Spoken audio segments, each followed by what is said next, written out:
Hi, good afternoon, everyone, and welcome back to my channel. Today I have with me Lungani Sibandi, Sibandi, yeah. and you're here to talk with me about your upbringing and what you're doing. So, yeah, can you give me some information on where you're from and your upbringing? The short version. Yeah, my name is Lungani Sibandi. I was born in Zimbabwe and I've been in Sheffield since 1992. And since I came here to Sheffield, I have taught at college, primary school. I have worked for the NHS, City Council. Let me see. I currently work for SACMA as part of the Black Barbers Project, which is literally about working with barbershops to try and kind of give them the skill set to be able to identify when men are in distress and are able to signpost them. Signpost them to appropriate help. Initially, the idea was to train barbers. You know, they say mental health first aid. Yeah, train them that so that they are able to intervene when men come with issues that warrant further help. Okay, so they'd pick up on cues that the men might say. Yeah. Right. Because if you know, I think it's probably the same with the sisters, with the hairdressers. Sometimes the barber shops are like it's like our confessionaries. Yeah. Where and usually sometimes the barbers they will give us their own in their own way their take and they help us to process how to deal with some of the issues that we are going through in our lives. So the idea was to work with we work with a few barbers with trying to kind of factor that in. And also because it's a safe space for many of us as men, when we go to a barber shop, we know we're going to talk about everything and in between, and we will leave it there. We will leave it there and then go on our way. So that's a project I'm working on, and I also kind of as part of that project, we also have a podcast called Trims and Talk, which again is conversations with men around their processes around mental wellness and just navigating life as black men. Mostly we have we have sisters also, but it's usually black men, conversations with black men around the idea of being able to articulate what it is, our own processes, and also share some of the nuggets that we have gleaned over the years on how to do life a little bit better. And how's the feedback from those?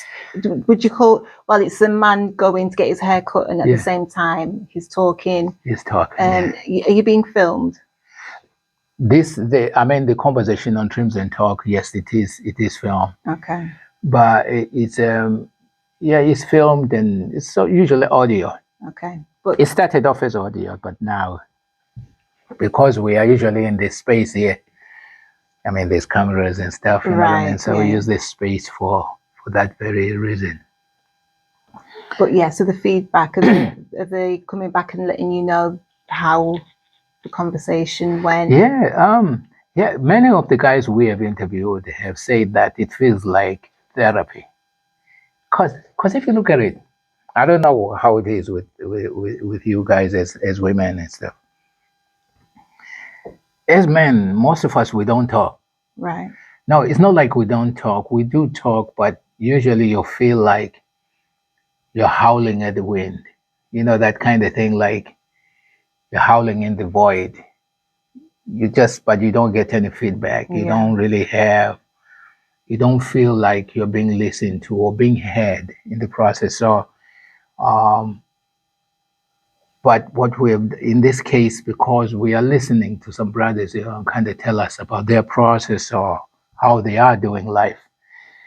Many guys, when they finish it, they say, "Oh yeah, that felt so therapeutic." Because me and Donald is my co-host, Donald McLean. We spend more time, kind of chopping it up, me and him. So I think in the process of talking as brothers, we now understand how important it is to, as much as you talk, the ability to sit back and listen to somebody say what it is that they want to say. Communication is the key in everything, right? Yeah, that's right. Yeah. So we are learning through the process of allowing other brothers to talk, and we're able to hear them. And then sometimes in hearing, you are able to do your life a little bit better. Yeah. Because you'll be surprised, what people say. And if you're listening, you can glean, some great information, Yeah. Yeah. It's like you said, you get nuggets, and the people talking can get nuggets when you're all contributing to the conversation. Yeah. So that's a project I'm working on. I mean, like I was saying, I grew up in Zimbabwe, came here, but I was already in Zim. I was my diploma is in ethnomusicology, so I studied music. Sorry, when you say ethnomusicology, the origin. It's like our study. It was like a study of a people through their artistic expression. So I think for my diploma, I did some research. We did some research with some of our indigenous peoples in the countryside. Looking at their dances, their music, transcribing some of their music, traditional music in this case, and just trying to understand that. And also, in that particular study, I learned to play, like some of our traditional instruments. We also had a band. We had like a xylophone band. Days when you're a student, that's how we used to make our extra side money. Oh, okay. So you perform? Yeah, we used to perform. We also featured. Actually, we featured in a film. It's called Under African Skies. Now, was it Under African Skies? It was a documentary, a BBC documentary on looking at Zimbabwe's music. There's like a scene, where my college we're playing some xylophone outside, But yeah, so so I did music, I dance, so dance choreography.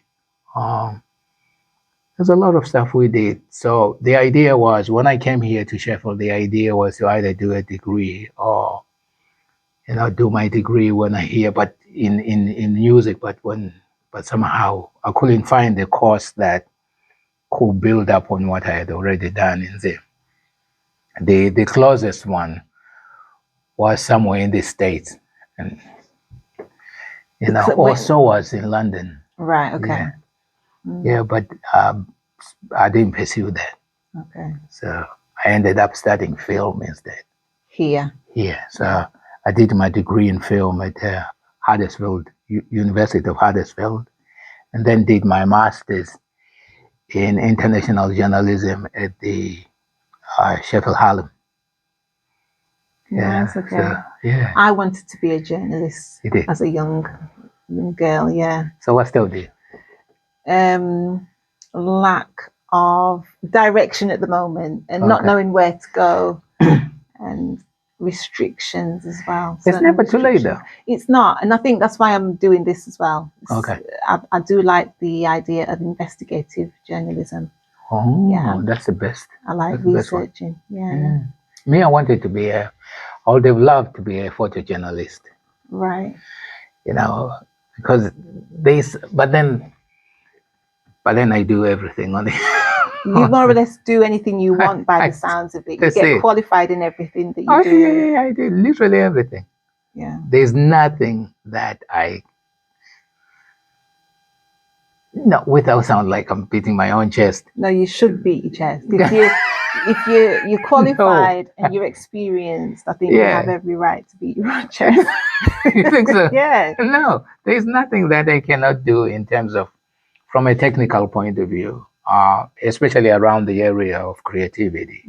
Because I do sound, I do photography, I do video, I edit. I actually, to be honest, the music side, I started off here in Sheffield, kind of music technology. Back in the day when we used Cubase, when Cubase was on Atari, we used to have this floppy disk. You put it at the side of the machine. Right. So me and the guy Andrew Campbell, Darren Campbell had a studio somewhere off Exeter Road in it was like the basement. Me and Andrew Campbell used to go in and use it, and that's where I learned Cubase. Right. Then fast forward, I ended up teaching Cubase at Norton College. So I was teaching Cubase and music in general, but there was like a little module that was based on Cubase. Wow. You know what I mean? So everything just came full circle and stuff. So me, Andrew Campbell, and Darren, well, not Darren especially, because Darren was a big deal, kind of touring, and he's a musician as well. He's a bass player, yeah. Because Andrew Campbell also plays guitar. He plays acoustic. Those guys are talented, man. Okay. Yeah. So where was I? So you came to Sheffield. So talking about Andrew Campbell, at some point, tell me about your influences when you came to Sheffield. I say when I came, I was like, do you know what? I think I was lucky in the sense when I came to Sheffield that a lot of people kind of just took me in. I spent a lot of time at the hub. Yeah. At the hub on Sharon in its heyday. I never used to go to Sadaka really because somehow Sadaka seemed to be so far away, but the hub on the other hand seemed to be so inclusive. Yeah. As much as we knew about Sadaka, but the hub somehow felt more, accessible. Yeah, accessible. Yeah. Sadaka was like some aloof building somewhere in the Wicker. Okay. where the older people went to. Right. You know what I'm saying? Yeah. But the hub was a youth club, wasn't it? Yes, it was a youth club. Community center. So the hub actually gave me the opportunity to work as a youth worker. That's when I came across the whole concept of youth work. As much as I had known youth work back home, it was a different kind of brand. Back home, I mean, youth workers, it was just like you came to a space to just, I don't think there was any structure back home. If I can remember very well. You were left to do as you wanted to do. You were, that's a place where you went to hang out. Yeah. We didn't have the amount of equipment that the youth club here had. Because I remember coming to the hub and commenting to somebody about there used to be a room upstairs where it had music instruments and it had music and nobody was using it. I'm like, if this was back home, how much more we could have done if we had access to a space like that. So I think for me, the hub became the space where I more or less kind of found an extension of what I could do. Yeah.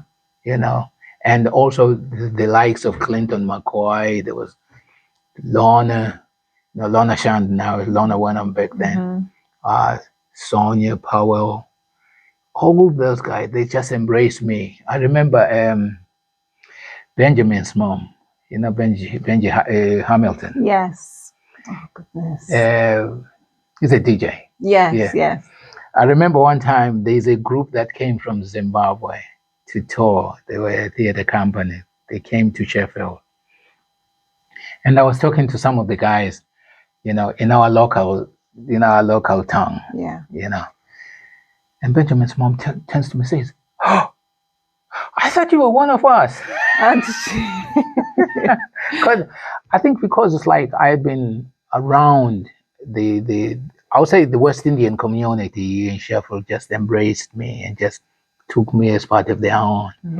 You know, like when I meet some people like David Busu and stuff, there's this running joke where I say, we usually say, you know how it is with us West Indians. You're one of those. Like you know what I'm saying?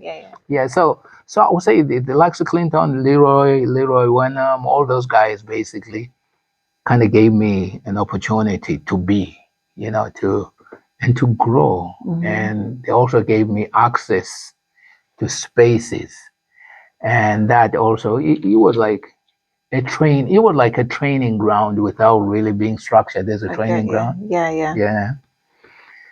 And I think things were slightly easier then. Definitely, yeah. And then we had people like Isadora Aiken up. Because later, when I started teaching at Norton College, I used to run a class up at Sadaka in conjunction with Sheffield College. We used to run a studio skills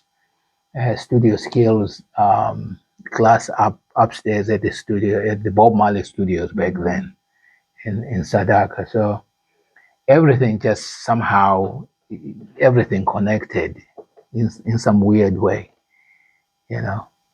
But yeah, it's a long-winded way to just say, yeah, there was a lot of people who basically just took me in. And, you know. I remember you mentioning Julie. Oh, Julie, her husband. Yeah.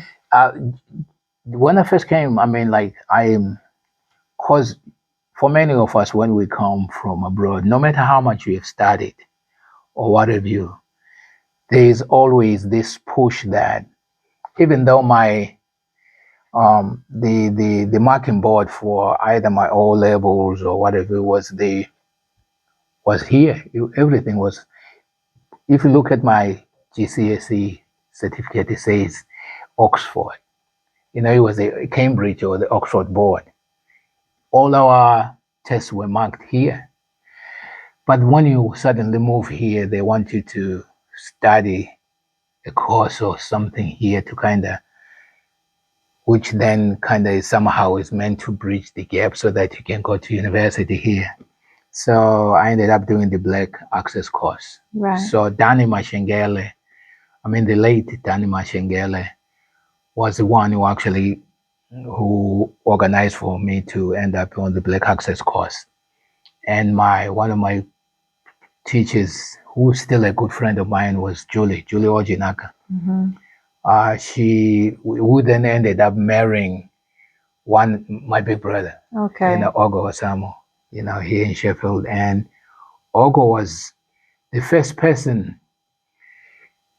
I lived at his house for, I think it was over a year. Actually, he sort of took me in when I first came.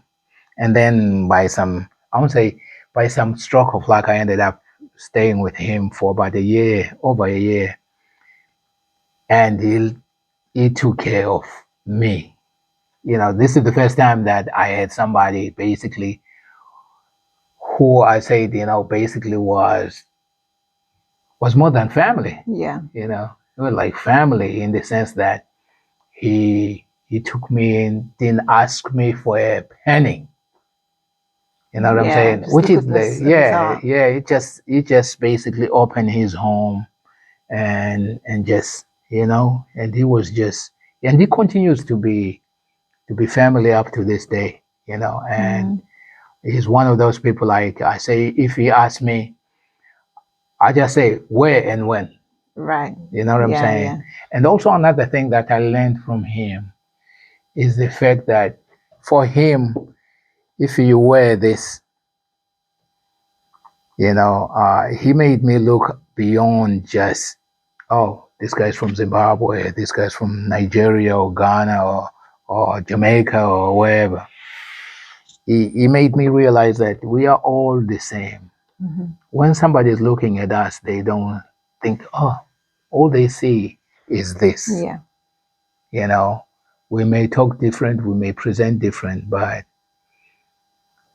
a common enemy looks at us the same way, which is why sometimes for me, I find it, kind of a little bit intriguing when there are divisions between us as a people, because we continue to perpetuate this idea that, oh, that person is from the big island or from the small island. the truth is, we're still the same people. We may talk different, we may have an accent, we may whatever, but we are still the same. And more so now, through the World Cup. Yes, and the realization that literally within every country seems to have somebody who looks like us, and yet we are still being othered, even in that kind of grand scheme of things. And people like me realized long time ago that it doesn't matter where you are from, you will always be seen as how they see us. Yeah. You know? Yeah. There's no running away from. No, there's no running away. The skin that we're in. Yeah, there's no running away from. So that's the thing. I think that's what Sheffield. I would say Sheffield more so, but the Sheffield non-existent Black community. Okay. Yeah. You know what I'm saying? There were little pockets of us. There were pockets, yeah. Do you know, sometimes I wonder if, because we always talk about the concept of the Black community. And I continue to stick to that idea of, I think it's wishful thinking for us when we say there's a Black community. I think there are people who look like us, but we don't really behave like a community. Yeah. Just because we have Sadaka, or we have Ellesmere Center, or we have SACMA, or whatever. We somehow, the concept of being a community has never really factored in, because when it's as if we subscribe to somebody else's classification of us. We have never really sat down as a people and said, you know what? Let's fix up and do something that benefit us. Right. We don't do that. Somehow, even in our churches, in our whatever, wherever we find ourselves, there's still a division that somehow we can't really ever bridge. Me and you can sit down and have a conversation and we can be cool. But then somebody somewhere will find out, oh, yeah, you got something to say. You know what I mean? One, yes. Yeah. And I'm like, for me, I think I'm naive in that sense that it's never really been an issue, because my experience amongst our own is different. It's so different that when it comes to the service that I give, it goes beyond that, oh, this person's from here, from there, or from there. It's just us basically being given the opportunity to serve each other. You know what I mean? But yeah, so Sheffield, in a way, it opened my eyes. The Black community, the so-called Black community, right, in Sheffield, opened my eyes to this reality. Oh yeah, even people like, the first person outside the hub was Sharon Curtis. She's Dr. Sharon Curtis up at Ellesmere Children's Center. She was like instrumental in starting that institute. And we continue to be friends even up to this day. There's been a lot of people who have been so kind, who opened their spaces, they opened their world to me, and I am who I am because of that. Yeah. So yeah, people have been kind, and somehow in some small way, in the things that I do, I just hope that somehow I don't disappoint I don't say disappoint, but because I don't trivialize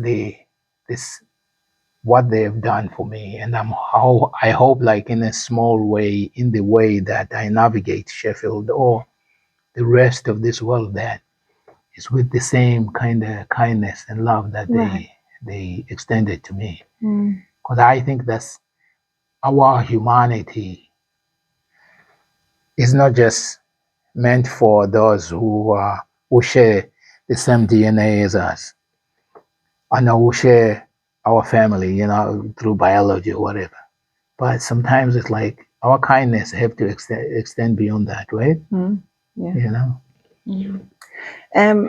I do remember Auntie Bev Hamilton, Benji's mum. Oh yes, yeah, Bev, yeah. Okay, can you tell me how you got into filming? Because that's where I kind of know you from.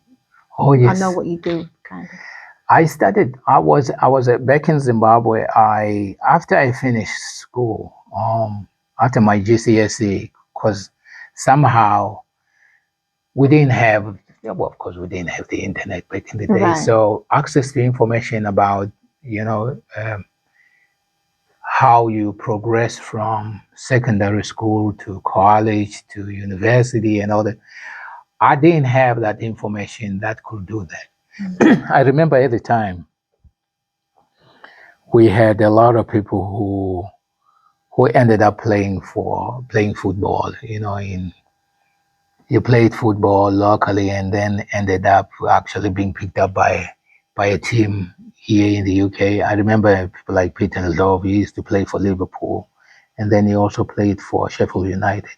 A guy literally who grew up the road from where I live back in Zimbabwe, and a few other people since then have got to do that. But then there were some of us who were a little bit, I'll say, more softer and more creative. Right, yeah, not as athletic. No, Yeah. never. I think the only athleticism for me that was martial arts. I did martial arts back home, and in the one of the clubs that I joined happened to have a theater arm to what they're doing. Our our sensei was a guy called Kont Mhlanga. He was a playwright. He was a writer and a playwright. He's also since passed. He also had studied martial arts. But for me, on the other hand, I had already been studying martial arts for years prior to joining their group, and I happened to be asked to stand in for somebody who he wasn't. I think he had another emergency, so I ended up standing in for on as an actor in one stage play. Oh, okay. I think I was rubbish, but you did it anyway. Yeah, I did it anyway, and sort of like that acting bug caught on, and also because once you get into that environment, there were many opportunities in film. So when I think the first big film that was shot in Zimbabwe was Cry Freedom. I missed that one because I think it was the end of my GCSE. But there were a lot of, guys I grew up with. We ended up being extras in the film, um, you know. But then as more film came in, I was cast as kind of doing stunt work. I did like some extra bits and stuff. And I would say the first major film that I was in actually was shot here. We shot some scenes in East Sussex, a place called Crawley. Yeah. That's the first time I came to the UK. Okay. A film called The Power of One. I think it's on. My name appears on IMDb somewhere. You got the credits. That's yeah. I got the credit. Yeah. So I'll say that basically was my first sort of like way into film as an actor. But I was always curious in terms of, I've always been I'm curious to evolve in terms of how things work behind the scenes. And also trying to kind of, we'll be on set from 4 a.m. in the morning until about midnight. And I'm thinking, why does this thing take so long? Right.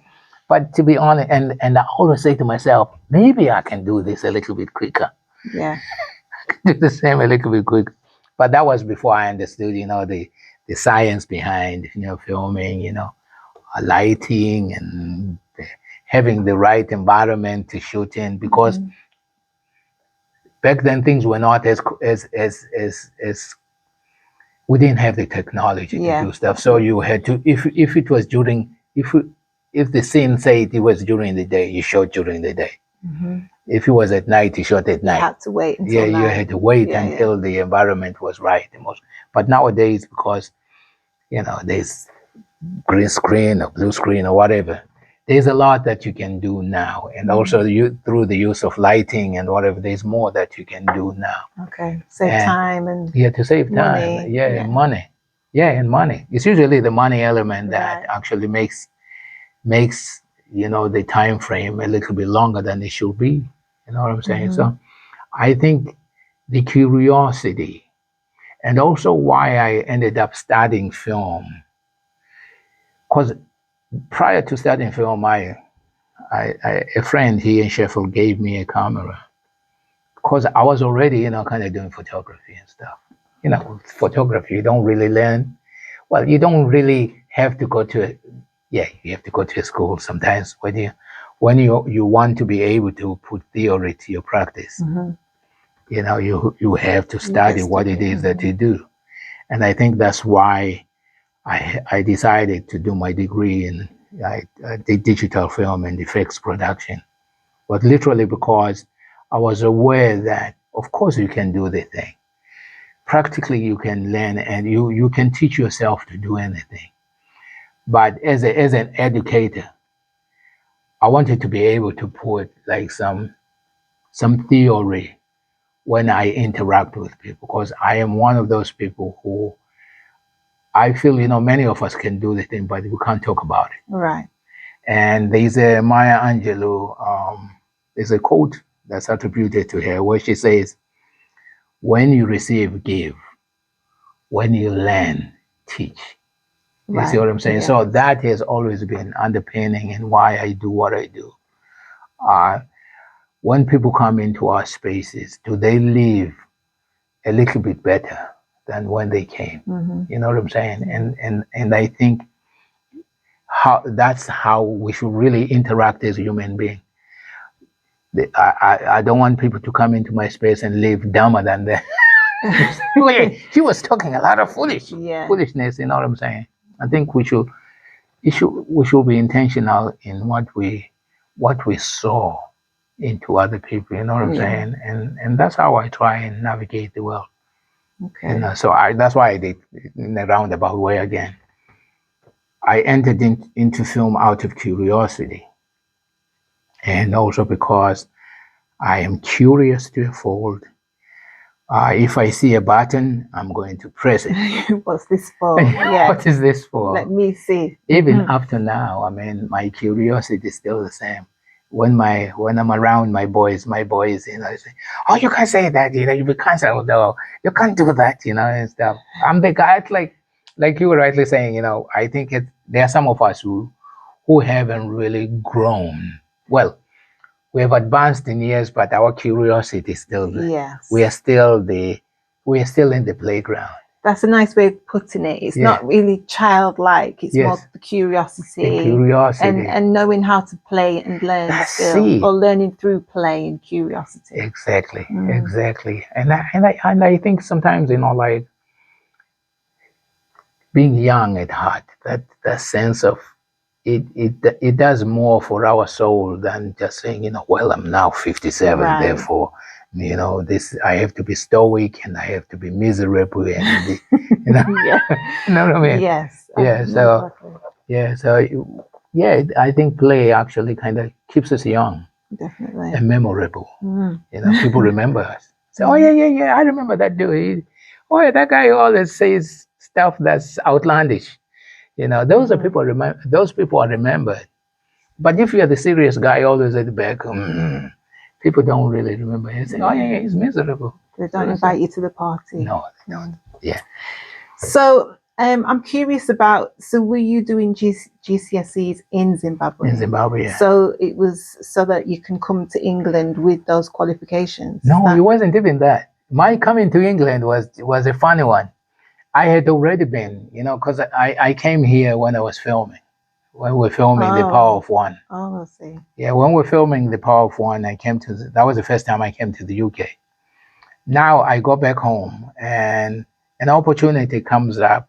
They needed somebody to come and, well, I was a part of a theater company, right? So the opportunity was, oh yeah, you can go back and study, but when I came, it didn't turn out that way. It became like the worst thing that ever happened. But I'll say, fast forward, it became a great thing because I got to meet a few kind people here in Sheffield. I was supposed to come here and study further in theater and, you know, kind of stage and whatever you probably film. I went to a few courses actually when I came to Sheffield around theater, but they were never really the right fit because I think there are people who have studied, you know, kind of stage. You know, you have people, you know, like some of those great black actors who did the Othello and the, you know, the classical British song, but that's not for me. Right. You know, I think many of us, as an actor, I can act in a film and stuff, but put me in a play. One thing I have never lost is my accent. I will always be the African. I will always be the Zimbabwean guy. You know, my accent never changed, and I'm glad for that. Simply because it's unique to me. You know what I'm saying? Right. But I think sometimes there are certain spaces that require us to change who we are to fit the profile. Yeah. You know what I mean? When you are the character that plays in English, well, I know it's acting. Some people say, oh yeah, it's just acting. But I think even in acting that you have to maintain a sense of self, otherwise you lose self. Right. You know what I'm saying? And I remember watching I used to watch this you know, old actors. I think it was Jack Lemmon who said something about sometimes to be a great actor you have to be true to yourself. You know what I'm saying? It's like to be able to tap into an emotion. You can't tap into an emotion you don't know. Right. Because it shows. It will show as a lie. So for me, it was being authentic. I think I am authentic in who I am. Yeah. With all those idiosyncrasies that, you know, sometimes people look and think, we don't really understand what he's saying.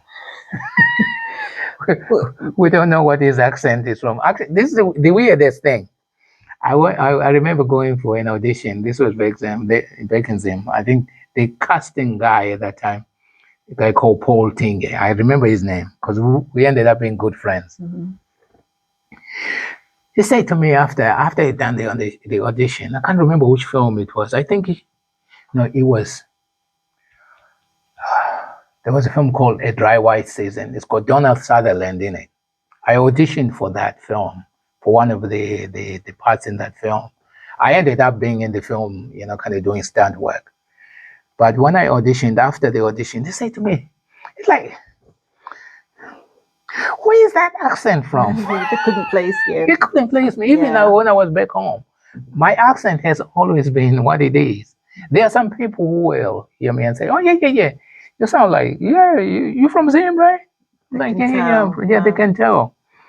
But then there was a time, I think there was like a space in my growth where somehow, I don't know where that came from, like some accent that was nondescript and it used to throw a lot of people off.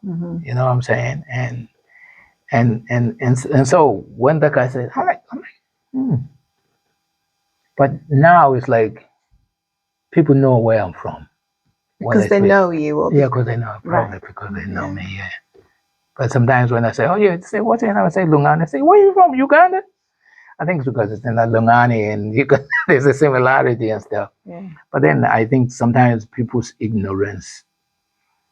I think if we were not ignorant as humankind, we will know, or we will be able to get to the crux of the thing, rather than making assumptions on something that we could really help ourselves by just asking. Just ask the question. Yeah, just ask the question. You know what I mean?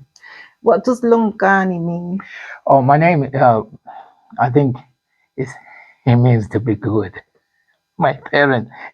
Okay, so many African cultures will probably kind of attest to this. That especially you get people called love more or precious, yes, because we are very descriptive. When they say Lungani means be good, I've got my late brother. was called Lungani, which meant that keep us, so, wishful thinking, this one will probably look after us. He will keep us. He will look after us in our old age. And then there's Simiso. That's my other brother. Simiso, it means, Simiso is like a promise, it's like a promise. And then we got Bonani. Bonani is like to see, we see what God has done for us.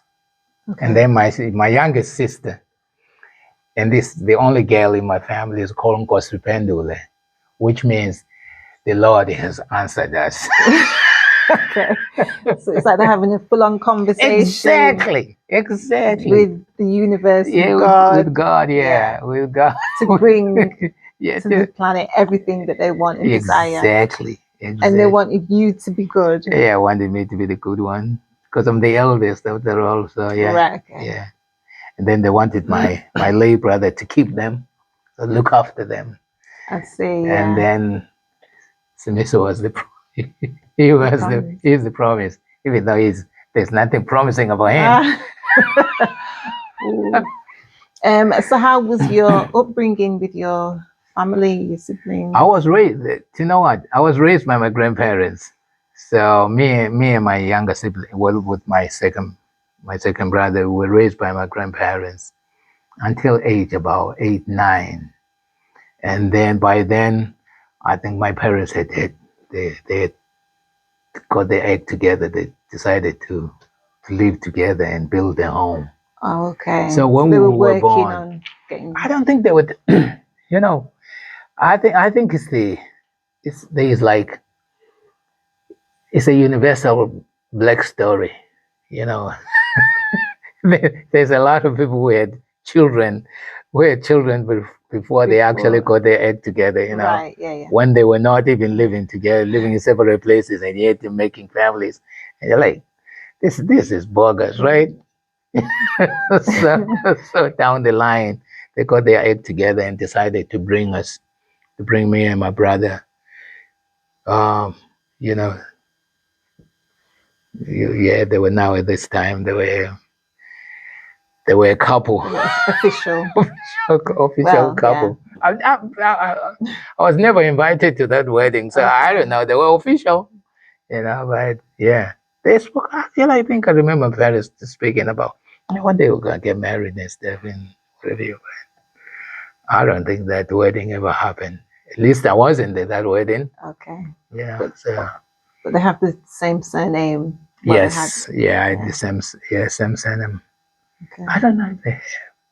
That's one thing. Let me tell you, I'm an African. Let me tell you, it's not just. There is a lot of things we didn't ask our parents. Yes. You know what I'm saying? We did not. I didn't even know my parents' names until I was in the 3rd grade.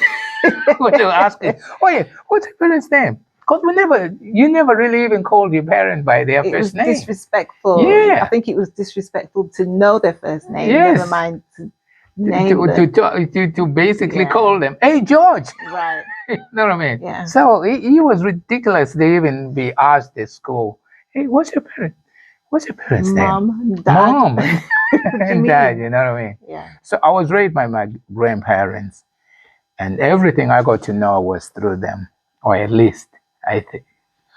But this is the thing. I think many of us we usually attribute our sense of being to those who looked after us. But when you actually look at it, really, because my interaction with my grandparents, all I remember is like, being asked to go. I was like heading cattle, and literally I was a shepherd. Just to work, yeah. Yeah, to work and going to school. Yeah, make life easier for them. Yeah. My grandfather, on the other hand, he was a carpenter. And he used to make these beautiful canes, and sell them. But he also used to self-medicate. He used to drink. Right. Yeah, I mean, so all I remember is this old guy who used to do his stuff during the day, and then you'll see him in the evening, kind of going over to the to go and have a drink. Right. You know what I'm saying? So it's like we never really. My grandmother on the other hand was a very quiet. She was a quiet woman. She used to be an educator back in the day. She was a school teacher. Their story I never really got to know per se, but somehow, and my grandfather's people were from South Africa, so my mom's people are from South Africa. But my my grandma's people, I never really. I think they were local people, but yeah. Yeah, it was a weird one. Yeah. I think it's not just an African thing. In it is my an culture, African thing, even like extended to the diaspora. To the diaspora, yeah. Yeah.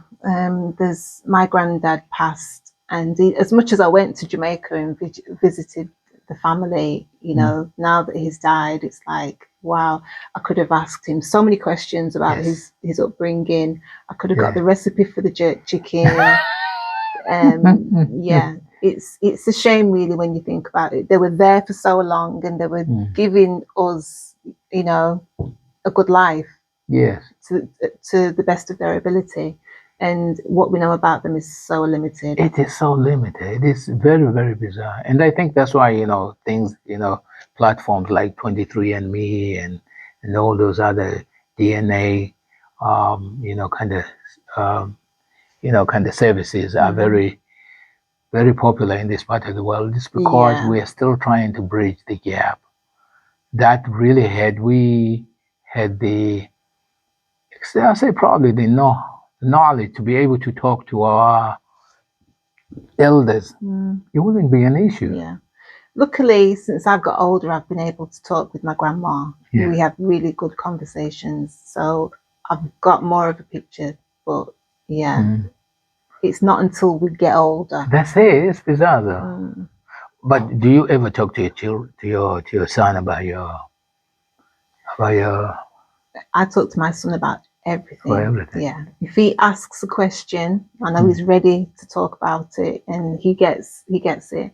And he'll listen. He's a good listener. He's very inquisitive and he wants to learn. And it might seem a bit boring to him at first, but eventually he'll settle in because it's going to be a long ride while I explain. Yeah. But yeah, he's happy to learn. Yeah. And I think really as a people, I think we should do more about trying to explain, or at least to go to an extent to try and explain, our own process, because it informs theirs. We are because of our parents, and for us to be our best or probably kind of authentic self, we have to be armed with that knowledge. Because sometimes I don't know if it ever happens to you, but you suddenly find yourself doing something and you think, I wonder where this came from. I know where a lot of mine. I hear my mom in my head. I hear my grandma. Yeah. I mean, I really don't know. Is that so? Did you spend a lot of time with your parents to see? I mean, you must recognize some of your isms. I like I said, I moved with my parents when I was about 9 because I was in the 3rd grade, and I left at 16. So I was with my parents for about 7 years, really, and it was I would say for me, and in being honest, I would say it was a traumatic time. I think my father he had his own issues, he had his own process, and I think he was going through a lot. And somehow in that, I think sometimes our parents are going through their stuff and they don't really know how to process stuff. And I think that's why I'm also kind of working in the space that I work in, kind of, because it goes in some way into understanding how we process things as men. I think I say to people that my father was a tortured soul. I don't know exactly what I mean by that, but he was a tortured soul.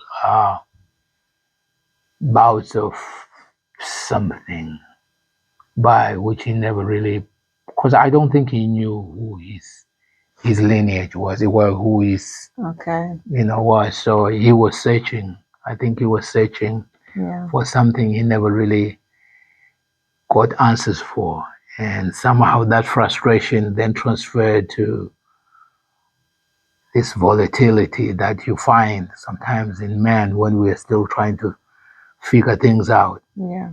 We lash out at those who are close to us. Right. We don't really deal with things. This is my own, take of that. But I think many of us, we are recipients of punishments that didn't really make any sense. Like sometimes your mom will say, "Wait until your father comes home," and you are going to you will get punished without reference, because for them they were just enforcers. Yeah, it's not like they'll sit you down and say, "Hey, what happened? What happened?" Yeah, you were never given that opportunity to do that, and I think that for me it caused a lot of. It was traumatic. Yeah. It was traumatic to a point that even like now, later in my life, sometimes I wake up. I wake up basically kind of thinking, had that guy lived, I would have shown him. So the thing that somehow, the things that drive us sometimes, or the things that make us, that motivate us. I think for me, the little boy in me is trying to kind of show, that his father, that he didn't need him. Right. You know what I'm saying? That I think some of those lessons that we were taught with a belt or with a whip or with a stick or whatever it is that they found to pick up. Many of those we are trying to kind of say to that, you know what? I didn't need to be beaten to be a well-balanced human being. Mm-hmm. I didn't need to be punished to be a well-balanced thing. I didn't need to be, put in the spaces I was put in to be the person that I turned out to be. Because I think sometimes as a people, we normalize our trauma and say that motivates us. And for me, I think it's nonsense.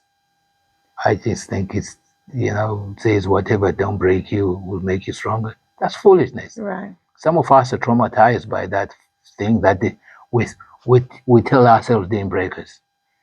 We are still dealing with the trauma with that, and through therapy, through talk therapy, you know what I mean? We are still trying to process those things, But I think someone like your father was going through his own trauma, because if his parents have raised him the same way, and then he's got work, he has to go to work to make money. He has the children that he has to raise and provide for.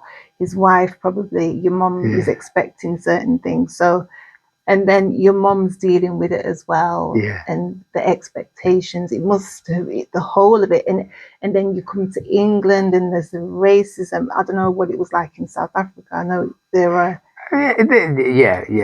Life was difficult for because I grew up at a time where we used to walk on the other side of the road, so you couldn't walk on the same side where white people were walking. You'd walk on the other side of the road. So like.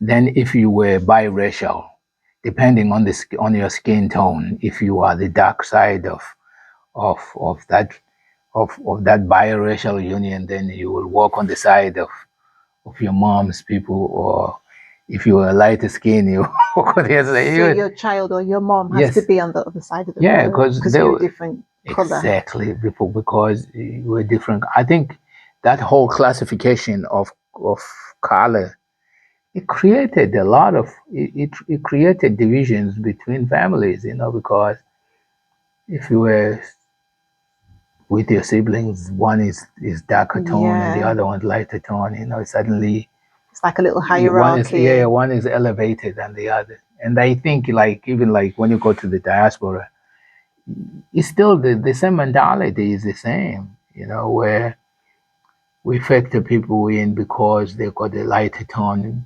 Certain people with a lighter skin tone get more opportunities. Yeah. The darker people don't. Which for me I think is bogus. But yeah. So it was difficult. I think it must have been difficult for him in that sense because, like I say, I didn't really get to meet him properly until I moved in with my parents at 9. There were snapshots. There were snapshots prior to that where I met him, but it never really something that was that memorable. Okay. Yeah, there weren't really a one-to-one. No reasoning. There was. Yeah, there was no reasoning. He didn't really even.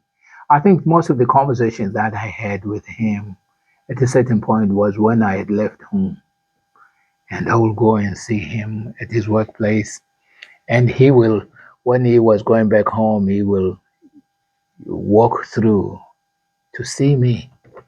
At that time, I'm like, oh, this is inconvenient. Where is this guy coming to see? I was living with my grandparents at that time, but he was on his way going home. He didn't really need. It was like roundabout way, but somehow he would come, pass through. That was like I'll say the best relationship we had at that point because I think somehow we were sort of like viewing each other just as men. Yeah. I was never in his pocket. You know what I'm saying? Yeah. You're standing on your own 2 feet, and he can see that. Yeah, and I'm chasing my own things and stuff. You know what I mean? And that somehow I think there's this unspoken thing amongst men. When you look at your sons, I mean, like as a father, I look at my boys, and I can see them, kind of trying this and trying that and what have you. And I'm looking at them, I'm thinking, as long as but then with my boys, I tell them, one, don't borrow anything from anyone else. If you need something, come to us first. Never be indebted to anyone else. Because it creates a lot of problems. So I always tell them, come to us first if you need something. Don't go out there, kind of basically asking everyone else for stuff that you could easily get from home. Go to your parents first. And as parents, sometimes I'll rather be without as long as I'm factoring them in. Right. Because I don't want them to inherit a legacy of debt. Yeah. It was never enough. Yeah, it's never enough. That's right. Because one thing I learned after when my father passed, and because I'm the eldest, the responsibility fell on me, to suddenly be the person who they will call and ask for A, B, C, and D. When I'm able to, I'll factor that in. But I think initially that kind of responsibility was too much. Yeah. It felt like too much because I was young. I think when my father passed, I was my early 20s. Yeah. 18. I think I was about 18, 19 when he passed. Wow, you're just a kid, really. So I was a kid, and then suddenly I have this responsibility, this unspoken responsibility, because it's not like somebody sat down with me and said, you know something, your father passed away, therefore, he's the eldest of the family, I think. It's now, things are now on your shoulders. Yeah. I remember back then, when he passed, I got a scholarship to study at the Zimbabwe College of Music, speaking earlier. And I was earning $25 a week. Even though I had what do you call it? I had a scholarship. My scholarship didn't come with money. Okay. I had other two friends who had a scholarship, and their scholarship actually gave them. They were like part of the staff of the college where I was studying music. For me, I used to wake up in the morning to go and sweep leaves in front of the college, the Zimbabwe College of Music, and I used to serve tea to other students during the break. Let me tell you, it's humbling. It was like, but that's one of the. It's humbling, and then on the other hand, I learned to be able to see opportunities and grab opportunities. The film work, the voice work I was doing came as a result of that very thing that, the college wasn't giving me money to live on. I had to find other means to get money. So I started audition. Most of the auditions I did were that. The voice work was, was part of that. You're constantly doing stuff to be able to make ends meet. Right. But what it does then is you are learning new skills. You are learning to network. You are learning to be in the loop of what's happening in your area. And it's difficult, yes. You have to handle disappointments because sometimes it's like you're not the right fit. Yeah. You know what I'm saying? So I learned all those things early. And I had to learn things quick. Like you were saying about your parents being protective and whatever. Mm-hmm. My parents we grew up in a Christian home, which basically meant that sometimes we didn't have a gate or anything or whatever, but we will be grounded. You can see other kids playing outside on the street, but you got no gate. You have to stand here because you're afraid if you jump over there, so you'll get beat. Right. You know what I'm saying? Yeah. So all those things. But it's like that basic. I learned so much, which this side people will pay for. You call networking events or whatever. Yeah. Why I am where I am. Why I talk to anyone. There's no one I'll never converse with, simply because I do understand that most of the information that we seek is easily me. I come and say, hey, this is what I do and this is what you do, but is there a way we can collaborate? You know what I'm saying? Right. Is there a way we can do this thing and, and be able to serve each other somehow? But exchange of services. Exchange of services, exactly. And that's how the community is built, isn't it? Exactly. Yeah, exactly. So I learned a lot. I learned a lot even in my formative years, which somehow all these things have somehow everything comes full circle. And if you are self-aware, you'll suddenly find that the lessons that some of us are only learning now are the things that were ingrained in you. A friend of mine say he's sort of like he's done well for himself. He said, no one. I never had to rely on anyone to be where I am. And to be honest, as much I can easily say I never had to rely on anyone, but a lot of people have been kind. You see what I'm saying? Yeah, you couldn't have done it on your own, maybe. Yes, I'll be lying to say my life is as a result of just my gumption, as people say. No, I'll be lying. There's been a lot of people who have been kind and continue to be kind. So yeah. Nice.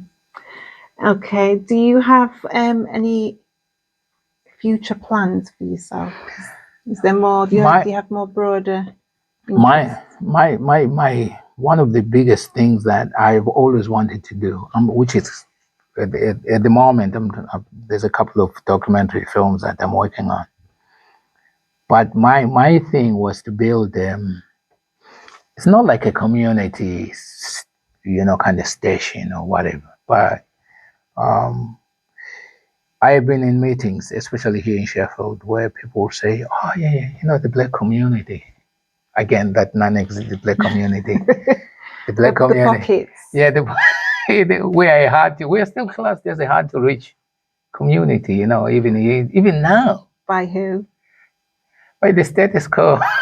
By those who run stuff. I have been in meetings, people like the NHS or the university or some projects within the university, and they will talk about, we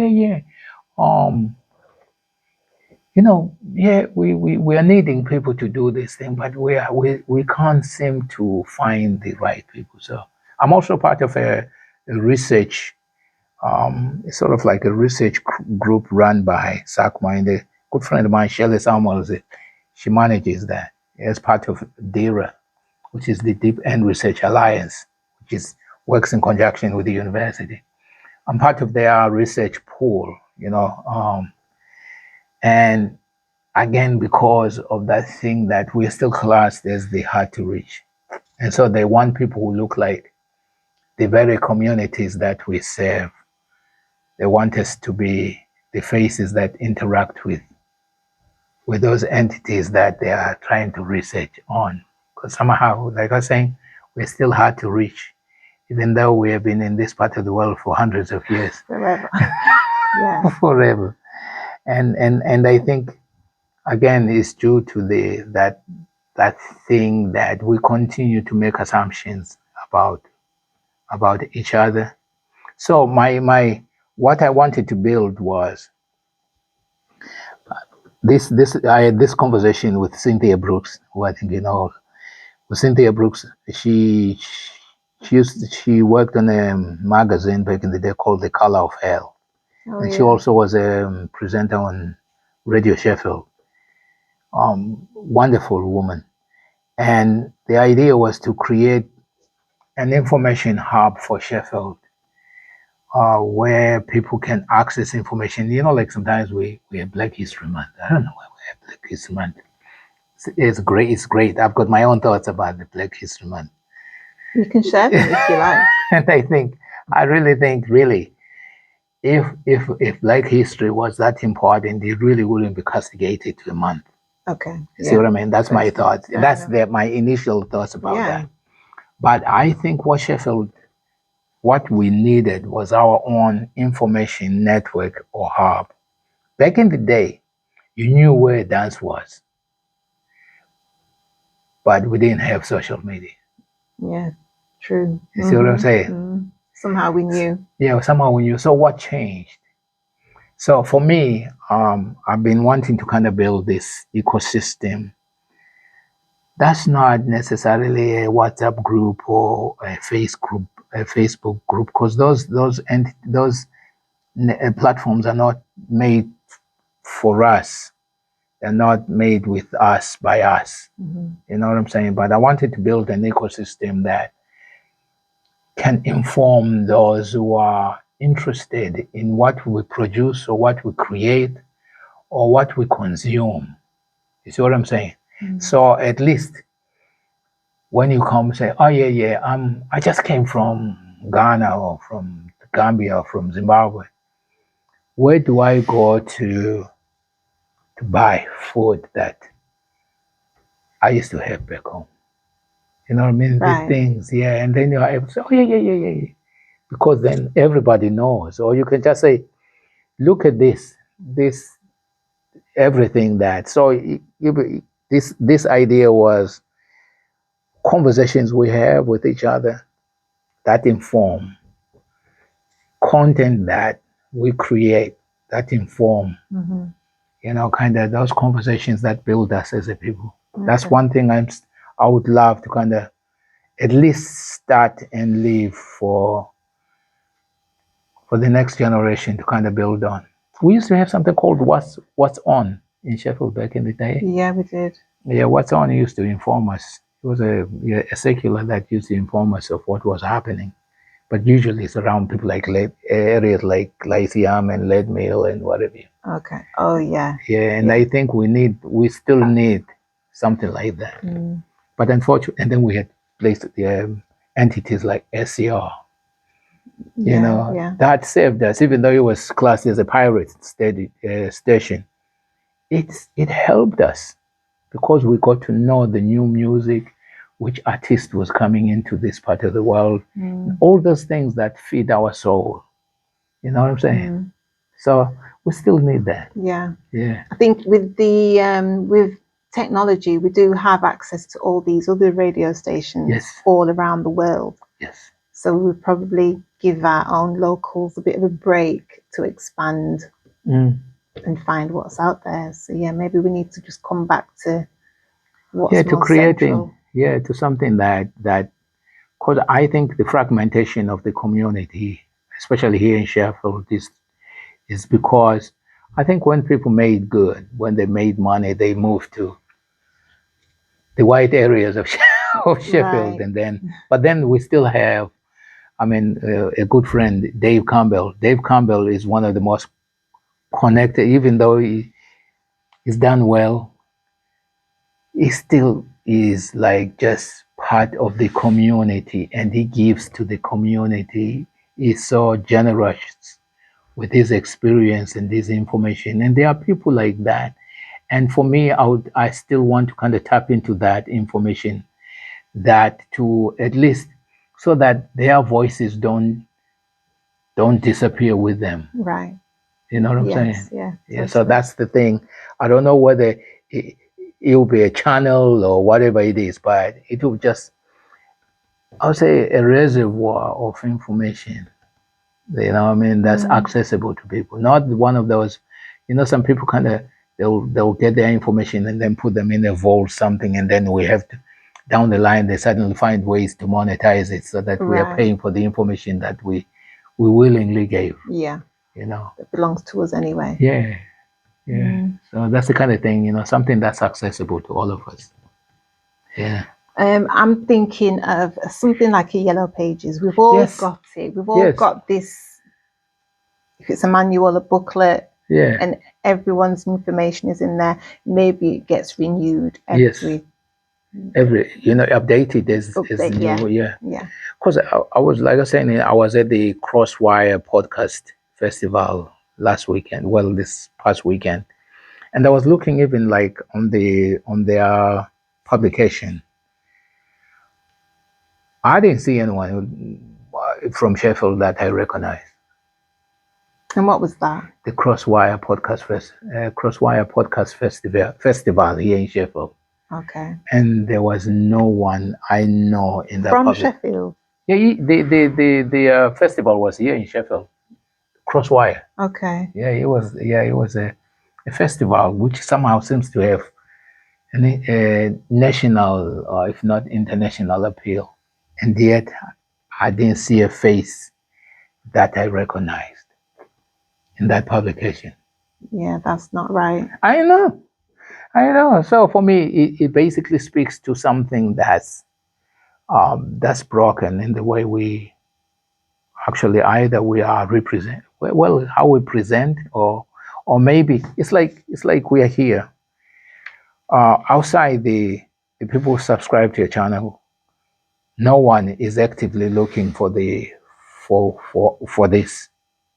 You know what I'm saying? So that, because I don't think that we have to apply for it. Sometimes why aren't we called into those spaces? Why do we constantly have to be going around and knocking on people's doors when they know we're here? Yeah. And we're doing stuff. And I guess that's why I think if you're not invited, then create your own. Yeah. I don't believe in we have to continue chasing the mainstream so that we can do what we need to do. Yeah. We are the mainstream within our own spaces. Yeah. Yes. It does make you think, and your mind starts wandering, and then you just start. Exactly. but this is the thing. If we could, if just through a telephone call or just a chance meeting at Sadaka at an event, we can say, something. Why did you come to my to be a guest on my podcast? It's as simple as that, right? Yeah. So what stops us from doing that? Nothing. But there are times when we don't want to always put ourselves out, even though we have our foot out. We're not completely ready all the time. So that could be that. But there are people that are fully in and out, and they're in the public, and we know about them. So for these people to not be approached, to be involved in things like you said, was it Crosswire? Yeah.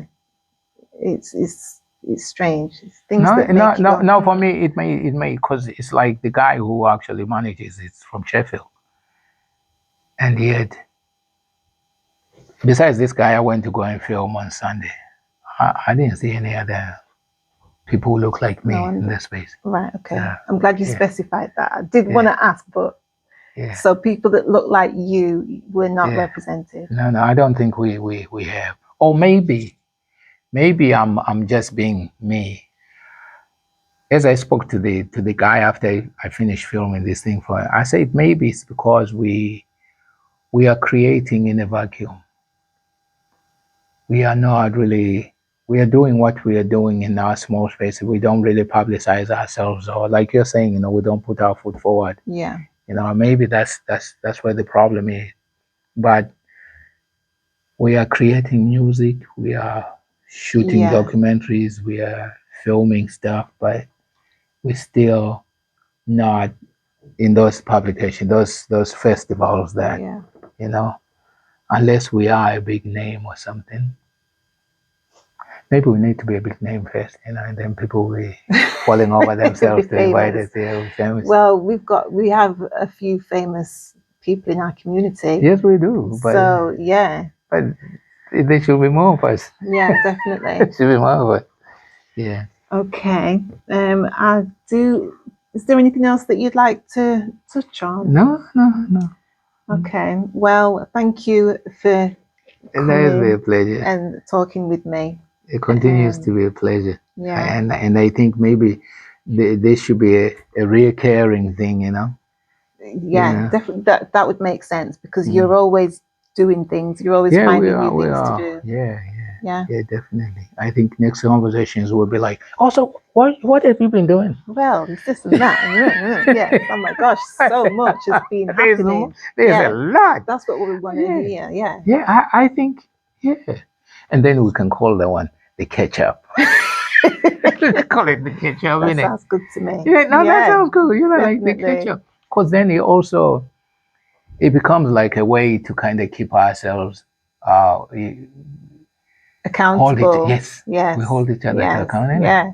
It's funny because I was thinking about a segment called The Accountability Accountant. Yes. Now that would be me. I'd come and I'd be like, so what are you doing? What happened to the thing you were talking about last month? Have you done it or not? We've done it. Because I need someone like that for myself. Yeah. I have one or two people. Yeah. But we're all busy doing our own things. So I think it's in the source. I think also it's because something like this becomes like a thing that we do at the side when we got time. Right. When in fact I think a thing like this needs to be so mainstreamed so that it's helping everybody. And I think the idea that those conversations are things that need to be had on a regular. Yeah, definitely. Like, we catch up. We catch up and see how we're doing. What do you need? Hey, are you eating? Do you have bus fare? You know what I mean? Right. Because it's part of that whole conversation. And I think that to me, it goes a long way. It's like, is your boy okay? You know what I mean? It's what does he need? You know what I'm saying? And I think all that kind of stuff, then that's how we maybe build community. Yeah. But yeah, this is a pleasure. Well, my pleasure also. Yeah, thank you. Maybe next time we do brunch. Definitely. Okay. there's so many things we could do. Yeah, there's a lot. Let's do brunch. Good. Yeah. Yeah. All right then. Well, thank you for tuning in, everyone, and I'll see you again soon. This is awesome.